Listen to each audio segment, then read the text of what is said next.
খেলা শেষে এ কেমন ঘোষণা দিলেন লিওনেল মেসি।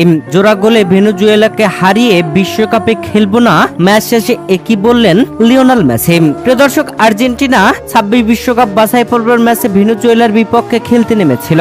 নিজেদের ঘরের মাঠে এই ম্যাচে ভেনেজুয়েলার বিপক্ষে খেলতে নেমে 3-0 গোলের দারুণ জয় পেয়েছে, যেখানে লিওনেল মেসি করেছেন জোড়া গোল ও লাউতারো মার্টিনেজ করেছেন একটি গোল। আর এই ম্যাচটি ছিল আর্জেন্টিনার জার্সিতে নিজেদের ঘরের মাঠে অর্থাৎ আর্জেন্টিনার মাটিতে লিওনেল মেসির ক্যারিয়ারের শেষ ম্যাচ। আর কখনো আর্জেন্টিনার জার্সিতে আর্জেন্টিনার মাটিতে খেলতে দেখা যাবে না লিওনেল মেসিকে।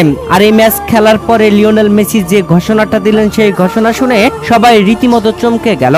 ম্যাচ শেষে ম্যান অব দ্য ম্যাচের পুরস্কার পেয়েছেন লিওনেল মেসি। এ সময় উপস্থাপক বেশ কিছু প্রশ্ন করেন লিওনেল মেসিকে।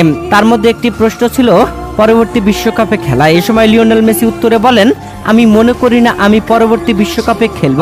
এরপরে উপস্থাপক লিওনেল মেসিকে বলেন, তোমার কি মনে হয় মানুষ তোমার বিদায়ের জন্য প্রস্তুত? তখন কিংবদন্তি লিওনেল মেসি উত্তরে বলেন, না, স্পষ্টতই তারা প্রস্তুত নয়।